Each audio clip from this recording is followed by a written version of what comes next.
Meus irmãos, Pai do Senhor Jesus. Primeira carta pastoral que o apóstolo Paulo escreve a Timóteo, capítulo de número 2, e eu vou ler a partir do versículo de número 1. 1 Timóteo, capítulo 2, verso 1.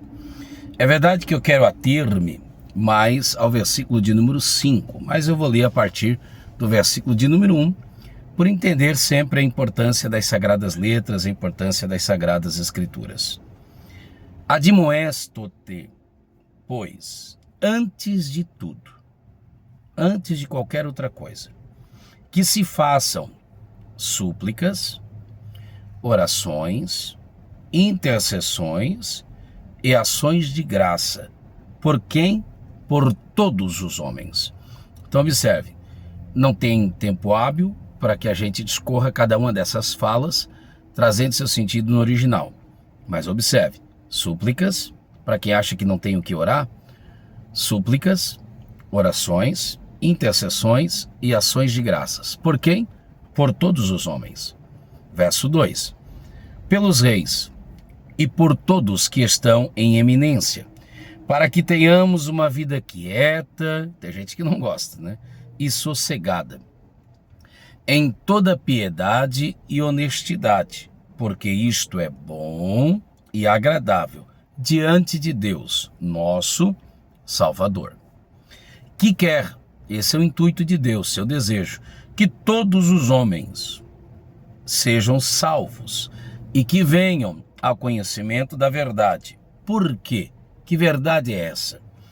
Porque há um só, 1 Timóteo 2,5, há um só Deus, consequentemente, um único só mediador entre Deus e os homens, vírgula, a saber, Jesus Cristo, o homem. Paulo destaca aqui algumas verdades que podem ser ditas. A importância da oração, a importância da intercessão, que é uma parte da oração, a importância das súplicas na oração, o dever de dar graças a Deus por todos os homens, os que nos fazem bem e aqueles que não nos fazem tão bem assim. Paulo fala da importância da oração por aqueles que estão em eminência, porque, querendo ou não, aquele que preside a minha nação é o meu presidente. Aquele que governa o meu estado é meu governador. Aquele que é prefeito da minha cidade é o meu prefeito. Votando eu nestes, sim ou não, ele o é. E a minha oração é orar por ele. No exercício de cidadania, o Estado que é laico, na minha democracia, eu tenho o meu direito de lá exercer minha cidadania e votar. Ok. Talvez eu não ganhe, ou o meu candidato não ganhe, mas eu devo continuar exercendo minha cidadania, como sou cidadão do céu, também sou cidadão da terra, e cumprir os meus deveres. E a minha oração é que estes façam um bom governo, a fim de que vivamos, como disse Paulo, bem. Nós somos da paz. Paulo fala sobre isso. Mas Paulo fala também que um homem é um ser em conflito. E é por isso que nós precisamos orar ao bom Deus, para que este conflito seja amenizado e para que nós sejamos bem-sucedidos. Paulo fala com isso também que um homem é um ser religioso, por isso você deve orar por ele. Porque, por mais que diga não, na verdade eu preciso ter mais fé para ser um ateu do que para ser um crente. Porque o ateu, ele crê em alguma coisa, nem que seja antropologicamente falando, de uma maneira antropolátrica, nem que ele esteja autolatrando-se, idolatrando a si mesmo, mas ele crê em alguma coisa, nem que seja na força do seu próprio braço. Então, por mais que o homem tente negar, o homem é um ser em conflito e o homem é um ser religioso. O homem desde a antiguidade, desde os primórdios, desde os primatas. Você vai encontrar na história da raça humana, na civilização humana, você vai encontrar civilizações sem escolas, sem bancos, às vezes politicamente em governo processual, às vezes desgovernado. A própria nação de Israel passou um período de tempo sob juízes. a qual ela entendeu por si mesma, isso é uma outra história, que era pouco o governo teocrático, né? Ao invés de ser governado pelo próprio Deus, quis, a respeito e a despeito e a exemplo das demais nações, ter um governo humano.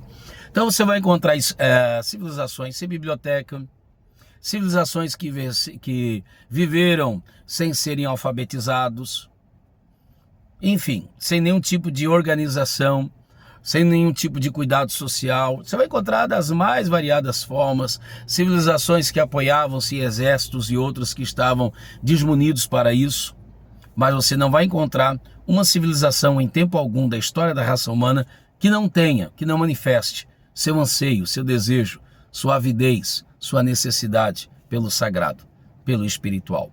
E Paulo vai deixar isto bem claro. É preciso orar por esses homens, porque os homens são seres em conflitos e que precisam necessariamente de uma divindade a fim de religar-se a Deus, a fim de serem salvos. E Deus, o Senhor, o quer? Que esses sejam salvos. E a fim de que sejam salvos, precisam necessariamente ser pavimentado a esses e trilharem o caminho da verdade. E a verdade é uma pessoa chamada Jesus Cristo. Então a questão é, Paulo reconhece tudo isso, a necessidade da religião. A palavra religião, você sabe, né? Ela é oriunda, ela deriva-se, né, do latim religation, que quer dizer religar. Então a palavra religião é religar. Você religa, você liga o que um dia esteve ligado, desligou-se, e agora você vai unir outra vez. Então esse é o propósito da religião, que é ligar outra vez o homem a Deus. Se você for sintetizar as religiões no conceito humano, eu poderia dizer que existem duas religiões, a saber, a religião Babel e a religião Pentecoste. Isso é, a religião de baixo para cima, que tenta por seus méritos, por suas ações, por suas obras, ligar-se novamente a Deus. Acha que pode, à la Zaqueu, subir na árvore frondosa dos seus méritos e predicados e ver a Cristo. A frustração, ela sempre vem, porque é impossível que nós o vejamos. A fé não vem pelo que vejo, a fé vem pelo que ouço. Zaqueu não pôde vê-lo, mas glória a Deus que Zaqueu pôde ouvi-lo. Zaqueu não o viu, mas Cristo Jesus nunca o perdeu de vista. A fé não foi quando ele viu Jesus como queria vê-lo, mas quando ele ouviu Jesus. Não foi quando ele subiu, mas quando ele desceu. Então, existe essa religion, essa religião, que é a religião de baixo para cima, do mérito, do alto louvor, que é a religião que, por mais que apoie-se em uma divindade, na verdade essa religião nada mais é do que meritória, essa religião nada mais é do que um equívoco do homem que acha como o jovem rico, que pode perguntar quanto custa a salvação. Mestre, o que eu hei de fazer para ser salvo? O que é preciso fazer? Não, pode me dizer, porque eu sou um cara bom, eu consigo fazer. Ó bom mestre, e eu ouvirei de ti também o mesmo. Eu ouvirei de ti a recíproca sendo verdadeira. Jesus, que não é esse indivíduo, né, que corre atrás da popularidade, mas sempre da sinceridade e da verdade, vai corrigir esse desvio teológico. A segunda religião, ela é totalmente ao avesso da primeira. É o dia de Pentecoste. Não é Deus que vai ao homem, não é o homem que vai a Deus, melhor dizendo, mas Deus que vem ao homem. Você está entendendo isso? É Deus que vem ao encontro do homem, é Deus que derrama seu espírito, é Deus que doa sua própria vida na pessoa bendita de Jesus Cristo, nosso Senhor. Então é um tapa na cara, quando Paulo escreve, é um tapa na cara na autolatria, é um tapa na cara na antropologia, naqueles que acham que por via de obras, que por si mesmo conseguem, e que negam que a parte de Cristo são inimigos de Deus, e que acham que pode religar e consertar o erro do primeiro Adão. Não, irmão, o erro do primeiro Adão, isso é da matriz, só pode ser consertado pela filial, chamada Jesus de Nazaré, o segundo Adão. O primeiro Adão, disse Paulo na carta aos Coríntios, ele é da terra, mas o segundo Adão, ele veio do céu. Então, não tem como pensar diferente.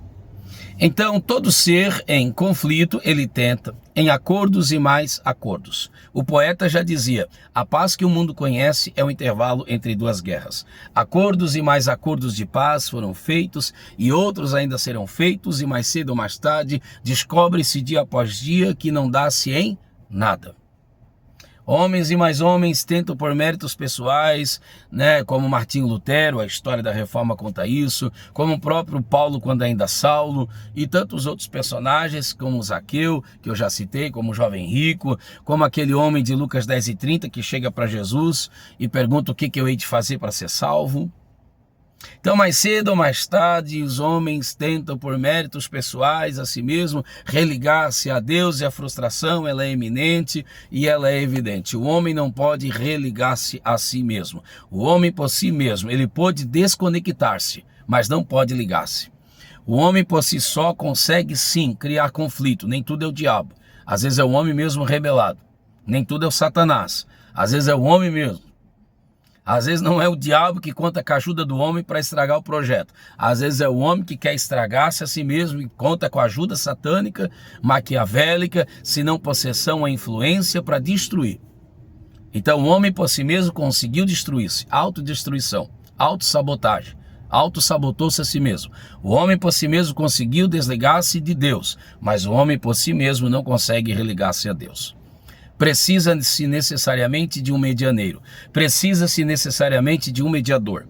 E o mediador não é um credo, o mediador não é uma filosofia, o mediador não é uma outra pessoa, a não ser a pessoa bendita de Jesus Cristo, nosso Senhor, que fez-se homem. Então o Filho de Deus se fez filho do homem, para que os filhos dos homens fossem feituras filhos de Deus. Aquele que é do alto esteve embaixo, para nós que somos de baixo, e que estamos embaixo, tenhamos a esperança de uma vez mais estarmos em cima ou sermos levados para cima, por aquele que já vencia Satanás lá em cima e agora veio aqui no território de Satanás, porque o mundo jaz no maligno.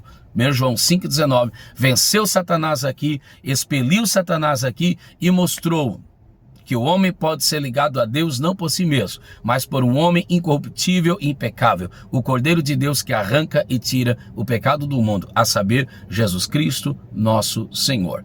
Necessariamente fez-se necessário que Deus, que é Espírito, João 4,24, fizesse-se carne, João 1,14, tabernaculasse e habitasse entre nós, para que assim como um de nós em tudo foi tentado, Hebreus 4, 15 e 16, porém em nada pecou, e agora pavimentasse um novo e vivo caminho, dizendo eu sou o caminho, dizendo eu sou a verdade, dizendo eu sou a vida. E ninguém, disse Jesus, pode ir ao Pai se não for por mim. Na verdade, ninguém pode vir ao Pai, precisa necessariamente passar por ele. Então, por mais que isso seja um abatimento no ego humano, por mais que isso seja um não à antropolatria, por mais que isso seja um não à antropocentria, isto é, o homem no centro da religião, o propósito da religião bíblica e a religião que tem um nome chamado Jesus.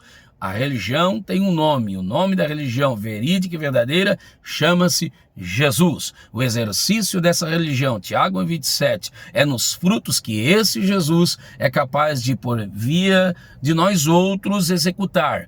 Porém, é preciso necessariamente do seu auxílio e do seu domínio. Como disse Paulo, tendo a mente de Cristo. É a única possibilidade. A parte de Cristo, o homem, por melhor que seja, por mais sábio que seja, por mais dinheiro que tenha, por mais influência que tenha, por mais status que tenha, por mais poder que tenha, a parte de Cristo, o homem é inimigo de Deus. 2 Coríntios 5,19. Deus estava em Cristo religando, reconciliando consigo a humanidade. Por isso Jesus morre de braços abertos. Com uma mão, pega na minha mão, na mão de um pobre, miserável pecador. Eu, homem que sem Deus... Homem que sem Cristo sou inimigo de Deus. Homem que sem Cristo não consegue exercer e ter virtude alguma. E qualquer virtude que exerça é Isaías 28:20. É cama curta e cobertor estreito. Então com uma mão ele toma nas minhas mãos, homem, e com a outra mão ele toma nas mãos de Deus. E quebra a muralha da separação. Efésios 2:14. Tornando-nos um só, para a honra de Deus, para a glória de Deus, para louvor a Deus e para nosso benefício pessoal. Então, toda essa fala, ainda que apressadamente, todo esse resumo lacrônico é para dizer-te sintetizadamente, não há possibilidade de religião alguma, indiferentemente do credo, indiferentemente da filosofia, indiferentemente do plaquismo, não há possibilidade alguma de salvação sem a pessoa bendita de Jesus Cristo. Nele existimos, nele coexistimos, nele somos, em Deus. Atos 17, 28. Porque nenhum outro homem, Atos 4 e 12, se encontrará salvação, senão ao nome que é sobre todo nome, Filipenses 2, 10 e 11, a saber o nome de Jesus, para que todo joelho se dobre. Também Filipenses 2. E confesse com a sua boca, Jesus Cristo é o Senhor. Crie, por isso falei. Romanos 10 e 9. Todo aquele que invocar o nome do Senhor, então será salvo. Porque invocar o nome do Senhor é fazer uso desse nome e nesse nome poder pedir algo. Por isso disse Jesus, tudo aquilo que pedirdes em meu nome, de acordo com a minha vontade. Você vai num pequeno comércio, tem um pequeno comércio lá na sua casa, você tem um crediário no comércio.